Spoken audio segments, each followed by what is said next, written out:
ಎಲ್ಲರೂ ಮನೇಲಿ ಸಂಸಾರ ಅಂತ ತಾಯಿ ತಂದೆ ತಾವು ಅನ್ನ ತಿಂದಿದ್ರೆ, ಮಕ್ಕಳಿಗೆ ಅನ್ನ ಹಾಕಿದರೆ ಅಂಥವ್ರೆಲ್ಲರೂ ಕೂತ್ಕೊಂಡು ಯೋಚನೆ ಮಾಡಬೇಕಾದಂಥ ಇದು ಕಾಲ. ಇದು ಕರ್ನಾಟಕ ಅಥವಾ ಭಾರತ ಅಂದರೆ ಇದಕ್ಕೆ ಅದರದೇ ಆದ ನೆಲೆ ಇದೆ. ಪ್ರಾಣಿಗಳು ನೋಡಿ ಮಕ್ಕಳನ್ನ ಯಾರು ತಿಂದಿದ್ದು ತಾಯಿ ತಂದೆ ಉದಾಹರಣೆ ಇಲ್ಲ. ಆದರೆ ಇತ್ತೀಚಿನ ಹೊಲಸು ರಾಜಕಾರಣ ಪ್ರತಿಯೊಂದೂ ಸಹ ಮೇಯ್ತಾ ಅದು ಪ್ರಾಣಿನೂ ಅಲ್ಲ ಮನುಷ್ಯನೂ ಅಲ್ಲ ಅನ್ನೋ ಮಟ್ಟಕ್ಕೆ ಯಾವುದೋ ಒಂದು ವಿಚಿತ್ರ ಒಂದು ಜೀವ ಇರ್ತಕ್ಕಂಥ ಒಂದು ಮಿರಾಕಲ್ ಮಾಡಲಿಕ್ಕೆ ಹೊರಟಿದ್ದಾರೆ. ಇದನ್ನು ಹೊಲಸು ರಾಜಕಾರಣ ಅಂತಲೇ ಕರಿತೇನೆ. ಅವರೊಬ್ಬರು ದೇಶದ ಪ್ರಧಾನಿಯಾಗಿದ್ದವರು ಪ್ರತಿಯೊಬ್ಬರ ನಾಗರಿಕರಿಗೂ ಅದೇ ರೀತಿ ಯಾವುದೇ ಜಾತಿ ಭೇದ ಪಕ್ಷ ಮತ ಇಲ್ಲದೆ ಪಾಪ ಪ್ರತಿಯೊಬ್ಬರಿಗೂ ಅವರು ಕೆಲಸ ಮಾಡಿದ್ದಾರೆ. ಅಂಥ ವ್ಯಕ್ತಿ ಬಗ್ಗೆ ಮಾತಾಡಿದಾಗ ಈ ಪ್ರೊಟೆಸ್ಟ್ನ ನಾವಲ್ಲ ಎಲ್ಲ ನಾಗರಿಕರು ಖಂಡಿಸ್ತಾರೆ. ಯಾಕಂದರೆ ಸಾಕಷ್ಟು ಜನ ಬರ್ತಾ ಇವನ್ ಆಟೋದವ್ರನ್ನೂ ಸಹ ನಾನು ಮಾತಾಡ್ಕೊಂಡೇ ಬಂದೆ, ಅವರು ಸಹ ಖಂಡಿಸ್ತಿದ್ರು. ಇದು ಭಾಳ ಹೇಯ ಖಂಡನೀಯ. ಇಂಥ ತುಚ್ಛ ರಾಜಕಾರಣಿಗಳನ್ನು ದಯಮಾಡಿ ಎಲ್ಲ ನಾಗರಿಕರು ತಿರಸ್ಕರಿಸಿ ಅಂತ ನಾನು ಈ ಸಂದರ್ಭದಲ್ಲಿ ಹೇಳಲಿಕ್ಕೆ ಇಷ್ಟಪಡ್ತೇನೆ.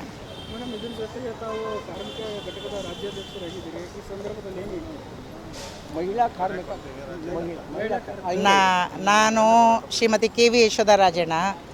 ನನಗೆ ಪಕ್ಷಕ್ಕೆ ಕರ್ಕೊಂಬಂದವರು ಕುಮಾರಣ್ಣ ದೇವೇಗೌಡ ಅಪ್ಪಾಜಿಯವರು. ಯಜಮಾನರಿಗೆ ಸಪೋರ್ಟಾಗಿ ಬೆಂಗಳೂರಿನಲ್ಲಿ 28 ಕ್ಷೇತ್ರ ಪಕ್ಷ ಸಂಘಟನಾ ಜವಾಬ್ದಾರಿತ ಪ್ರಧಾನ ಕಾರ್ಯದರ್ಶಿಯಾಗಿ, ಹಾಗೆ ಪೋಸ್ಟ್ ಇಲ್ದಾಗೂ ಸಹ ನನ್ನದೇ ಆದ ಪಕ್ಷದ ಕಾರ್ಯ ಚಟುವಟಿಕೆಯಲ್ಲಿ ತೊಡಗಿಸ್ಕೊಂಡು ಇಷ್ಟು ವರ್ಷ ಕೆಲಸ ಮಾಡಿರೋದನ್ನ ನೀವೆಲ್ಲ ನೋಡಿದ್ದೀರಿ. ಈಗ ಶ್ರೀರಾಮಣ್ಣ ಅವರು ದೇವೇಗೌಡರ ಆಶೀರ್ವಾದದಲ್ಲಿ ಈ ಬನ್ನಿ ಕಾರ್ಮಿಕರ ಘಟಕ್ಕೆ ಮಹಿಳಾ ಅಧ್ಯಕ್ಷೆಯಾಗಿ ಬಂದು ಇಲ್ಲಿ ಪಕ್ಷವನ್ನು ಸಂಘಟಿಸೋ ನಿಟ್ಟಿನಲ್ಲಿ ನಿಮ್ಮದೊಂದು ಎಫರ್ಟ್ಸ್ ಬೇಕು ನಮಗೆ. ಬನ್ನಿ ಎಲ್ಲ ಮಹಿಳಾ ಕಾರ್ಮಿಕರು ಎಲ್ಲ, ಏಕೆಂದರೆ ಈಗ OBC ವಿಂಗಲ್ಲಿರ್ತಕ್ಕಂಥ ಕಾರ್ಮಿಕರು ನಮ್ಮ ಕಾರ್ಮಿಕರ ವಿಭಾಗಕ್ಕೆ ಬರ್ತಾರೆ. ಇವನ್ ಬೇರೆ IT ವಿಂಗಲ್ಲಿರ್ತಕ್ಕಂಥ ಕಾರ್ಮಿಕರು ನಮ್ಮ ಕಾರ್ಮಿಕರ ವಿಭಾಗಕ್ಕೆ ಬರ್ತಾರೆ. ಹಾಗಾಗಿ ಎಲ್ಲ ವಿಂಗ್ಗಳನ್ನ ಟಚ್ ಮಾಡೋಕ್ಕೆ ಅವಕಾಶ ಇರುವಂಥ ದೊಡ್ಡ ಜವಾಬ್ದಾರಿ ಇರ್ತಕ್ಕಂಥ ವಿಂಗ್ ಅಂದರೆ ಈ ಕಾರ್ಮಿಕರ ಒಂದು ವಿಂಗು. ಹಾಗಾಗಿ ನನಗೆ ಗೊತ್ತಿರೋದು ಬರೀ ಕೆಲಸ ಸಂಘಟನೆ ಅಷ್ಟೇ, ಜಾಸ್ತಿ ಯಾಕಂದರೆ ನೀವೇ ಬಂದು ವಾಲಂಟ್ರಾಗಿ TV ಕರ್ಕೊಂಬಂದು ಮಾತಾಡಿಸ್ಕೊಂಡು ಇವತ್ತು ಒಂದು ನಾಯಕಿ ಮಾಡಿದ್ದೀರಾ.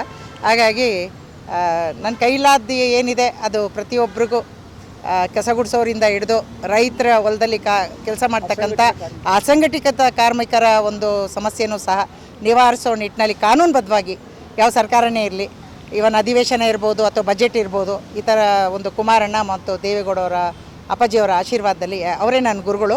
ಅವ್ರ ಗುರುಗಳು ಅಂತಂದಮೇಲೆ ಅವ್ರಿಗೆ ಏನಾದರೂ ಒಂದು ಸಾಧನೆ ಮಾಡಬೇಕಾದ್ದು ನನ್ನ ಒಂದು ಕರ್ತವ್ಯ ಕರ್ಮ. ಖಂಡಿತ ಈ ಮಾಡೋ ನಿಟ್ಟಿನಲ್ಲಿ ಶಿವರಾಮಣ್ಣ ಅವರು ಮತ್ತು ಎಲ್ಲ ಉಪಾಧ್ಯಕ್ಷರಾದ ವೆಂಕಟರೆಡ್ಡಿಯವರು, ನಾಗರಾಜ್ ಅವರು, ಇವರು ಆಶಾಗೌಡ ಅಂತ ಇವರು ಮಹಿಳಾ ಉಪಾಧ್ಯಕ್ಷರು ಕಾರ್ಮಿಕರ ವಿಭಾಗದ. ಹಾಗಾಗಿ ಇವರೇನೋ ಒಂದು ವಿಶ್ವಾಸ ಇಟ್ಟು ನನ್ನ ಕರ್ಕೊಂಡು ಹೋಗಿದ್ದಾರೆ. ಆ ವಿಶ್ವಾಸ ಮಾಡಿ ತೋರಿಸಿದ ಮೇಲೆ ಮಾತಾಡಬೇಕು, ಅಲ್ಲಿಗೆ ಮುಂಚೆ ನಾನು ಮಾತಾಡಬಾರ್ದು ಅಂತ ನಿಮ್ಗೆ ಯಾರಿಗೂ ಸಿಕ್ಕಿಲ್ಲ. Thank you so much.